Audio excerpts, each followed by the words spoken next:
19 h, je vais pouvoir prendre vos places. Notre conseil municipal est bientôt commencé, on commence. Je vais demander à M. Monovelli de bien vouloir faire l'appel.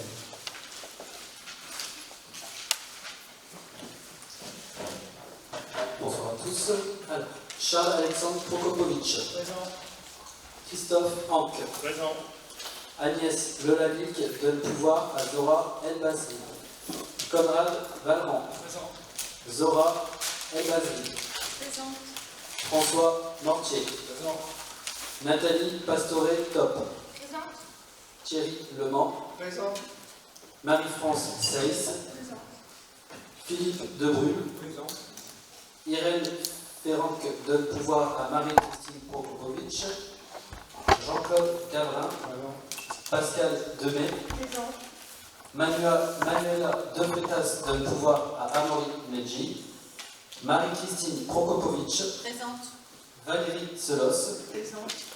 Tekla Ménager. Présente. Nicolas Ledru donne pouvoir à Valérie Selos. Marco Gigante. Présent. François Desbouvry. Présent. Gilbert Amblot. Francis Pilois. Présent. Séverine Rasson. Présente. Julie Keva donne pouvoir à Maryse Legros. Maryse Legros. Présente. Claude Prince. Présent.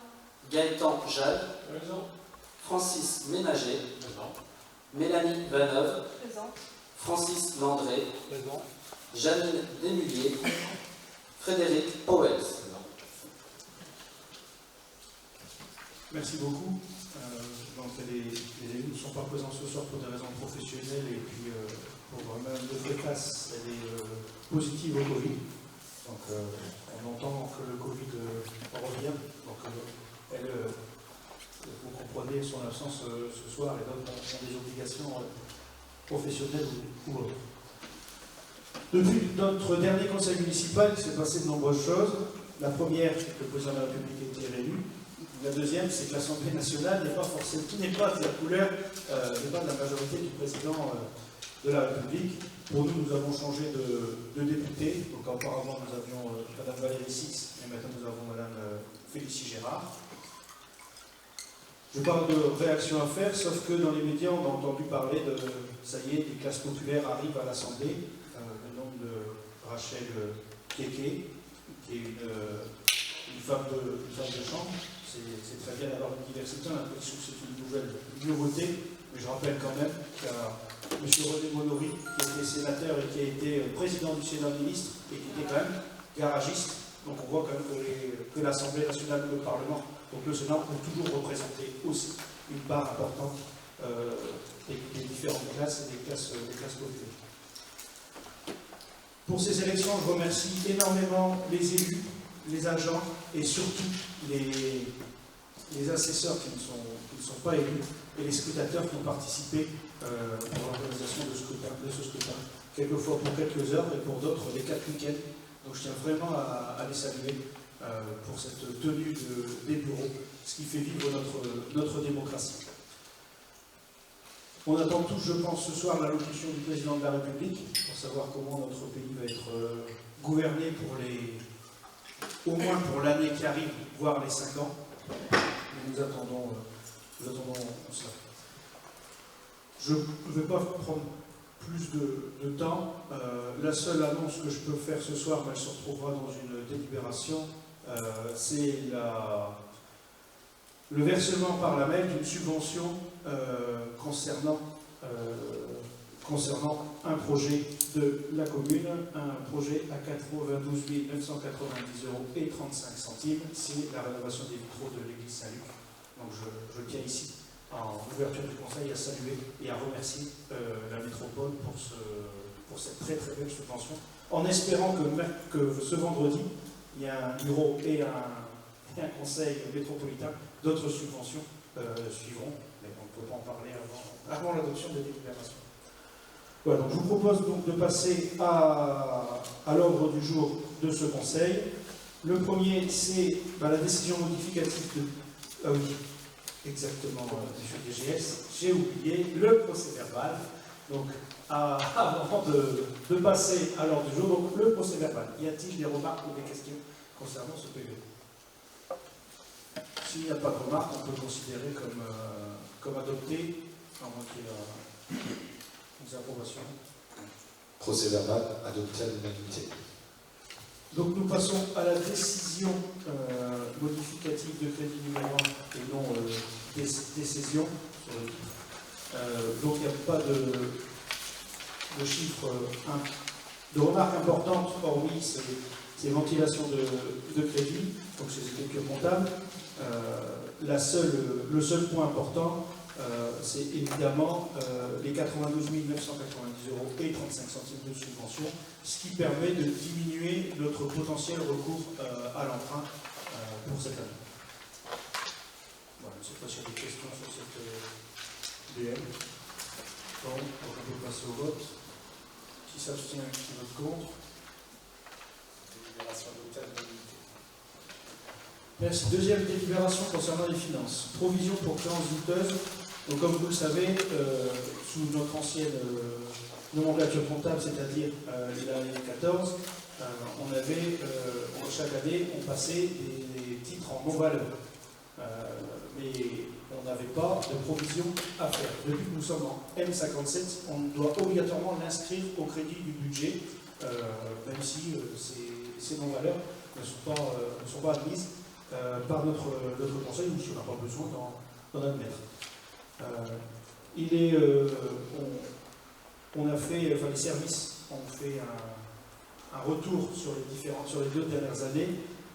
Le montant sur ces 2 ans est de 2 163 €. Donc on vous propose de constituer une provision à hauteur de 15% des restes à recouvrer supérieurs à 2 ans, donc un montant de 324 € et 54 centimes pour cette année, donc un taux de 15%. Il y a des questions, des remarques? Non, s'il n'y a pas de questions ni de remarques, on peut passer au vote. Qui s'abstient? Qui vote contre? Délibération adoptée à l'unanimité. Donc, en l'absence de Mme Ferrand, je vais présenter cette délibération. Donc, subvention aux associations, subvention annuelle 2022 à la Maison de l'Emploi du Robézy. Donc, on vous propose d'attribuer une subvention de 12 500 à cette MIE, ce qui est un montant qui correspond à peu près au montant de l'année dernière. Donc, Mme Ferrand ne peut pas voter, donc la personne qui va pouvoir ne vote que pour elle, et Mme Rasson-Sévry ne peut pas voter également. Petites questions, des remarques? Non? On peut passer au vote. Qui s'abstient, qui vote contre? Délibération adoptée à l'unanimité. Ensuite, subvention à la Maison de l'Emploi du Robézy. Donc là, au pli, même montant que l'année dernière, 15 000 €, même condition. Donc Mme Ferrand, donc pouvoir ne peut pas voter, et Mme Rasson ne peut pas voter également. Y a-t-il des questions de remarques? Non, donc on peut passer au vote. Qui s'abstient, qui vote contre? Adoption à l'unanimité. Merci. Admission en irrecouvrabilité. Alors, la trésorerie nous a demandé d'effacer une dette dessus, qui est passée en surendettement auprès de la Banque de France. Le titre 163 du 17 avril 2018 d'une valeur de 5 929 € et 83 centimes. Alors, je ne ferai pas de remarques, c'était étudié en commission. Pour ma part, je ne prendrai pas part au vote, je reste toujours sur la consigne. Bien sûr, il faut adopter cette délibération. Y a-t-il des questions ou des remarques? Non, donc on peut passer au vote. Qui s'abstient? Qui vote contre? Adoption à l'unanimité. Pardonnez-moi, 32 voix et une abstention, monsieur le maire. Une non prise en compte du vote. Donc une unanimité. Non prise en vote. Donc ensuite, école privée Saint-Luc, contribution communale. Donc pour cette année comme pour l'année prochaine, le suivi du contrat qui était passé, enfin l'avenant au contrat qui était passé avec l'école Saint-Luc, enfin l'OGEC, est examiné en commission finance, d'où la présentation que j'effectue ce soir. Donc nous confirmons, après étude du dossier et en commission, la volonté de garder la subvention à 700 € par élève pour avoir une lisibilité financière pour nous comme pour l'école, enfin pour l'OGEC, tout en sachant que ce qu'on a versé, plutôt dire en avance sur les crédits de l'année dernière, s'élève à 15 154 € et 68 centimes. Donc on aura un suivi bien évidemment en fin d'année au budget l'année prochaine, fin d'année et budget, et puis on verra peut-être les choses s'il y a un gros delta. Mais je pense que tout le monde est conscient qu'il y a peu de chances qu'il y ait une baisse formidable du fait de l'inflation. Donc on va dire que c'est une légère provision pour les années suivantes. Y a-t-il des questions ou des remarques? Monsieur André. Intervention.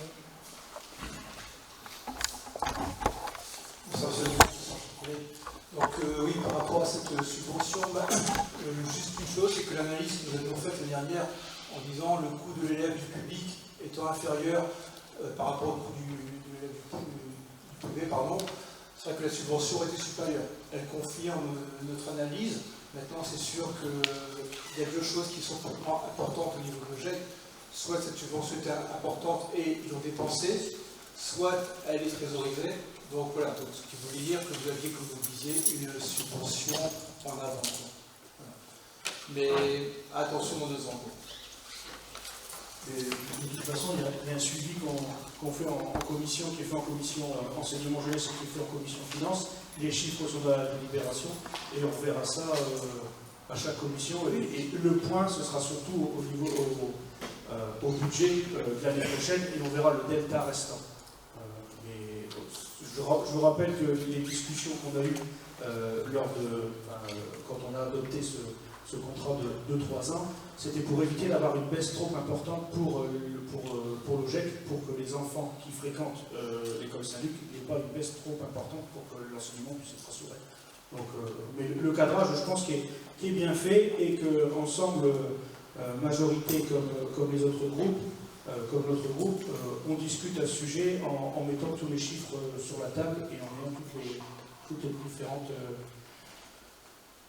prospectives possibles. Et nous pouvons aussi compter sur Madame Cesse pour aussi avoir des calculs précis. Voilà. Donc s'il n'y a pas de questions, je pense qu'on peut passer au vote. Qui s'abstient, qui vote contre? Délibération adoptée à l'unanimité.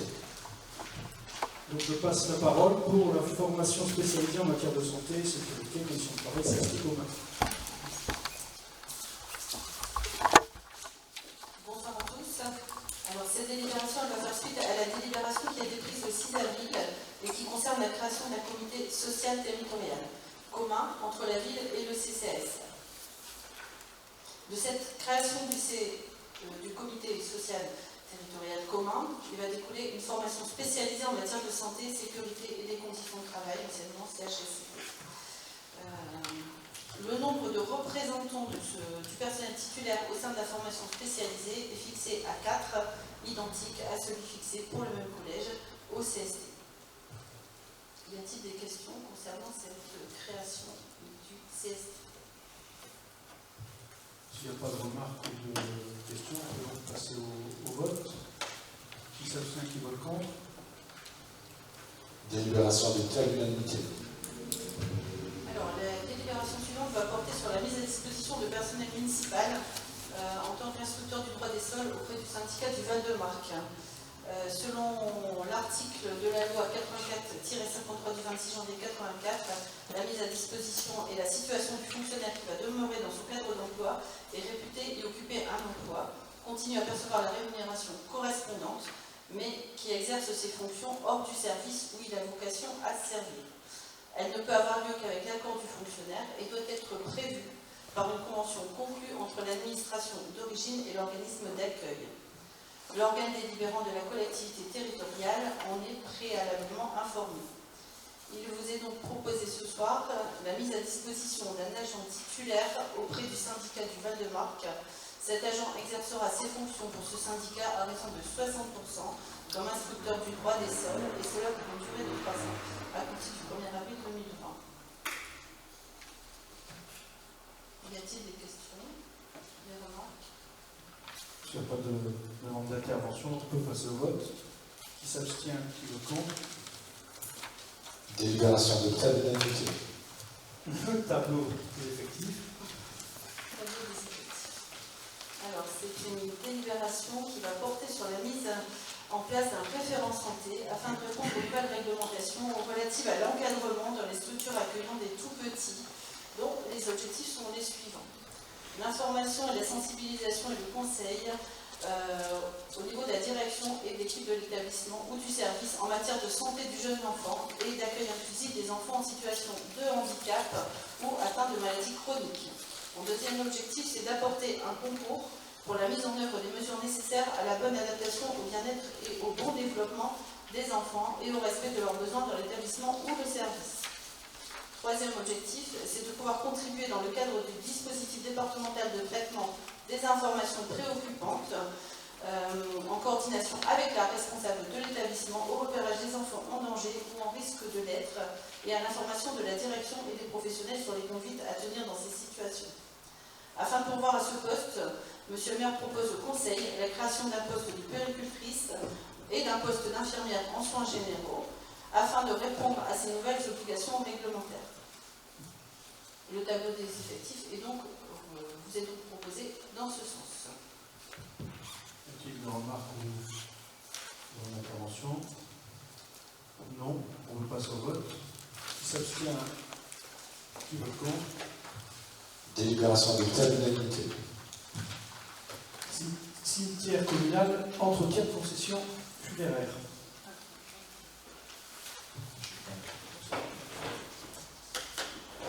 Bonsoir à tous. Donc, concernant le cimetière communal, la concession funéraire de M. Alfred Barra, maire de la ville de Lissamois de 1947 à 1957, est arrivée à échéance depuis le 26 février 2012 et n'a pas été renouvelée. En hommage à son titre et dans le cadre de la préservation du patrimoine funéraire, il est demandé au conseil municipal de bien pouvoir approuver la prise en charge de la dite concession et ainsi de pouvoir à son entretien. Y a-t-il des questions? Je tiens juste à faire remarquer qu'il y a également l'épouse de M. Barra, qui a également été conseillère municipale, une des premières aussi conseillères municipales de la commune. C'est juste une petite précision. S'il n'y a pas de questions de remarques, on peut donc passer au vote. Qui s'abstient, qui vote contre? Délibération adoptée à l'unanimité. Entretien de concession funéraire. La délibération suivante concerne M. Alfred Hautecoeur, qui est mort au Champ d'honneur le 10 juin 1915 dans sa 31e année. En hommage à son mérite au combat et en respect du devoir de mémoire, et aussi dans le cadre de la préservation du patrimoine funéraire, il vous est demandé de bien vouloir approuver la prise en charge de sa concession perpétuelle et ainsi de pouvoir à son entretien.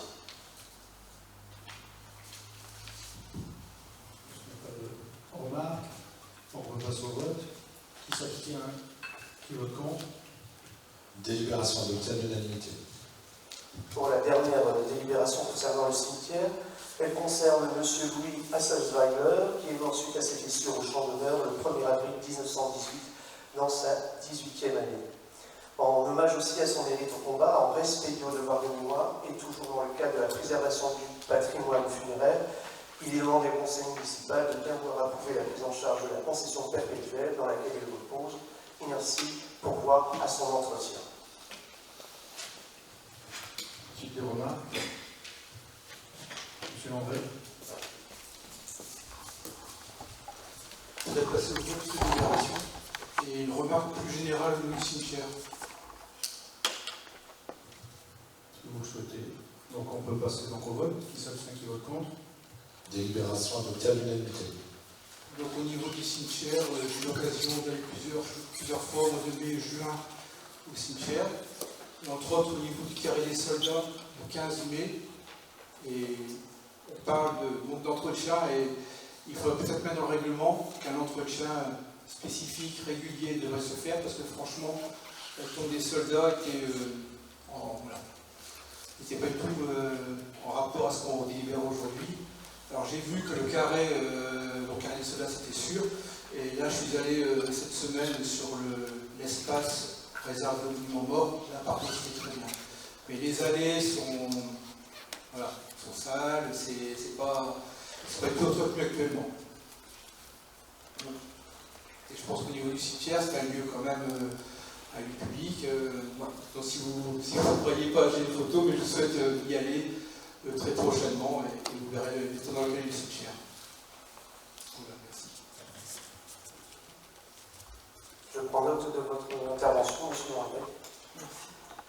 Et je pense que le cimetière n'est pas sale. Le problème qui existe pour toutes les communes de France, c'est que depuis qu'il n'y a plus l'utilisation de certains désherbants, il y a des herbes qui poussent. Voilà. Et on est toujours en train d'essayer d'avancer dans de nouvelles procédures. Il y a des choses qu'on doit également changer au niveau du verdissement du cimetière pour éviter d'utiliser des machines et puis pour le désherbage pour que ce soit plus facile. Mais si on reprend les deux dernières concessions, ce sont des personnes, des militaires, des gens qui sont morts au combat. Elles n'étaient pas dans le carré militaire et aujourd'hui elles sont dans un état déplorable parce que personne ne s'en est occupé. Donc on voit qu'on a quand même la volonté d'avancer.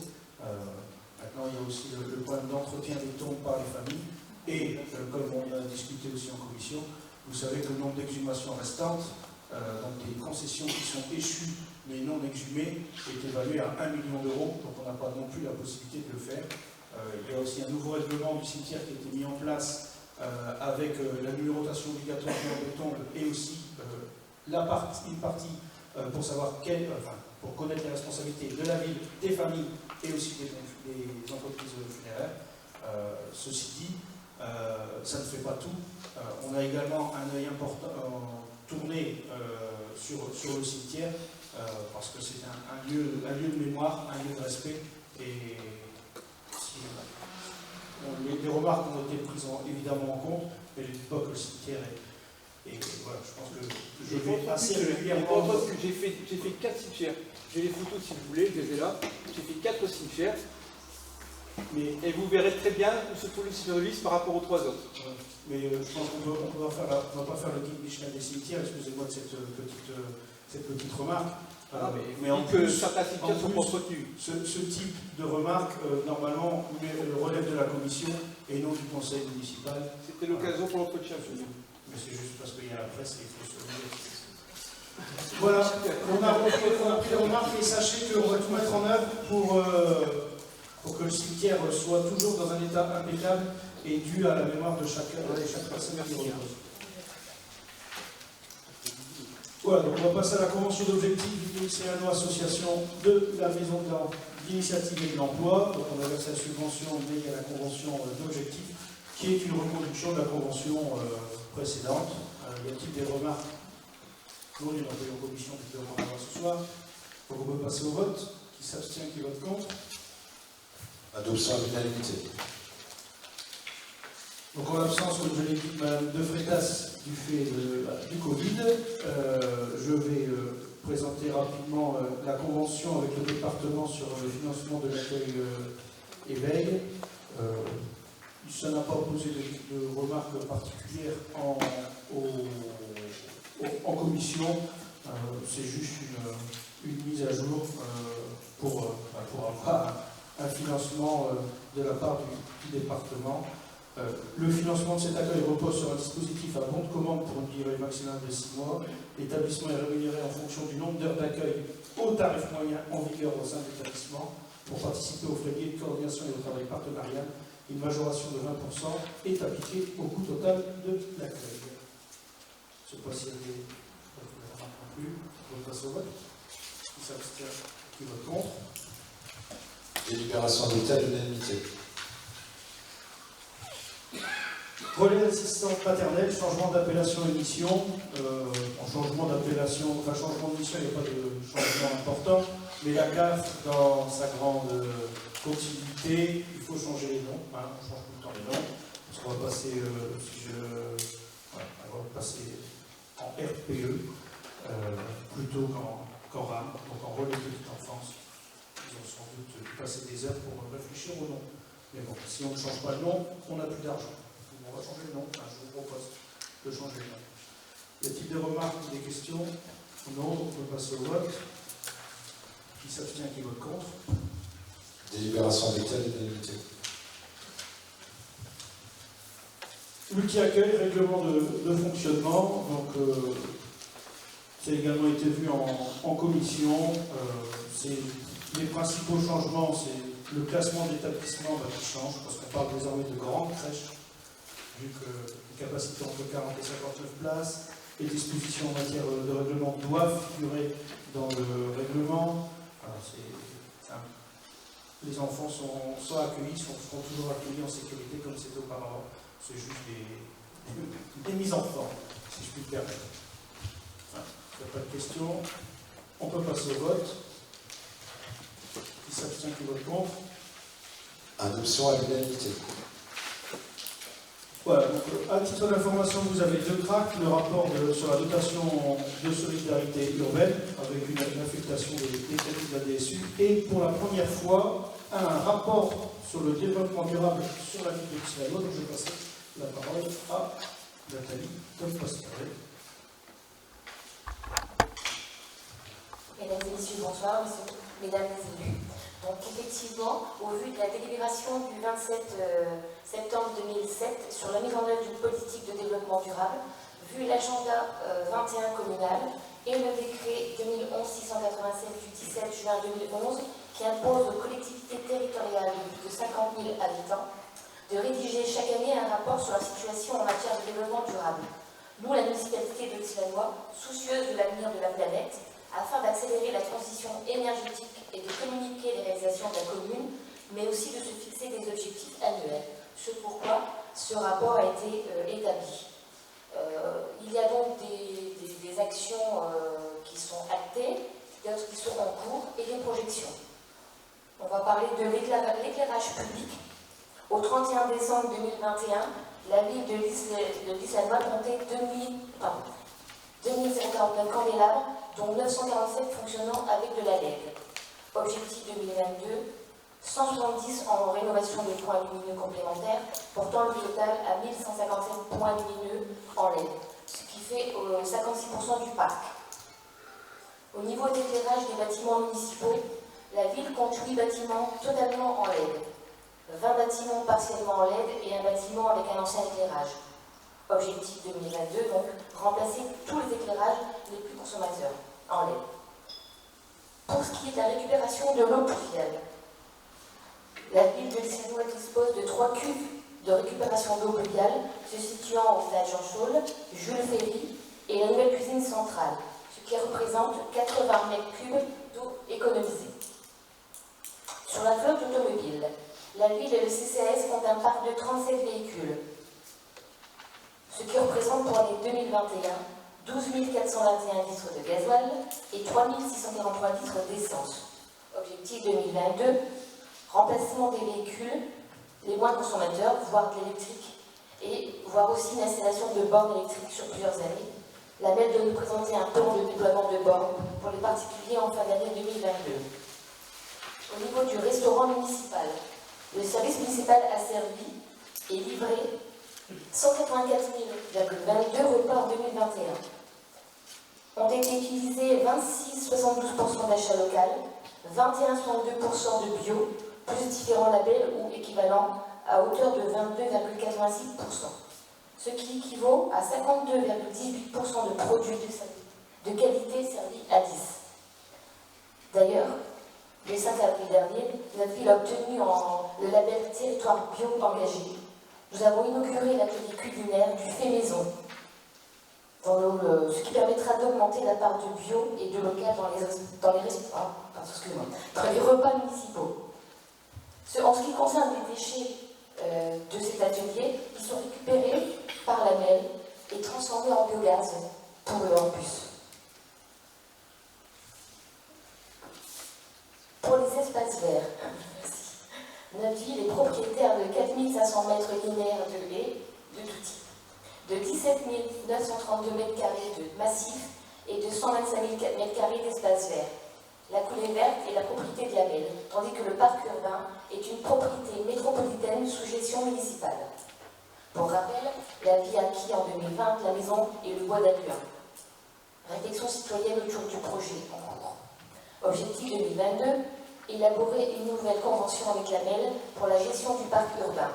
Avancer sur la création de jardins familiaux dans la commune. Partage des études citoyennes autour du site de la maison d'Aguin au conseil municipal annuel. Au niveau des arbres, la ville a effectivement abattu 5 arbres qui étaient dangereux, voire malades, et en a planté 4. Sur 2022, l'objectif a été réalisé. Nous avons planté 36 pommiers à la ferme du Gauquier, puis, autour de la nouvelle cuisine centrale et de l'école maternelle Paul Bert, 6 arbres, poiriers, pommiers, pruniers, framboisiers et groseilliers. En ce qui concerne les déchets et la propreté urbaine, en 2021, les services municipaux ont ramassé l'équivalent de 36 bennes de 15 mètres cubes de déchets en tout genre, suite balayage, voirie, dépôt, etc. 11 bennes à bois de 15 mètres cubes, 7 bennes de gravats de 15 mètres cubes, 43 bennes de déchets verts de 15 mètres cubes. Pour rappel, la ville collecte les sympas de Noël des particuliers. Ceux-ci sont récupérés et recyclés par la Belle pour ses bus biogaz. Objectif 2022, campagne de prévention, poursuite des contravenants et mise en place du tri là où cela n'a pas encore été effectué. Réflexion avec la Belle sur le nouveau schéma directeur des déchets ménagers. Ouais, j'ai terminé. Voilà, Après cette présentation, je sais pas s'il y a des remarques. S'il n'y a pas de remarques, il ne reste plus qu'à vous souhaiter une bonne soirée, de bonnes vacances. Et je vous incite à écouter l'allocution du président de la République dans une demi-heure.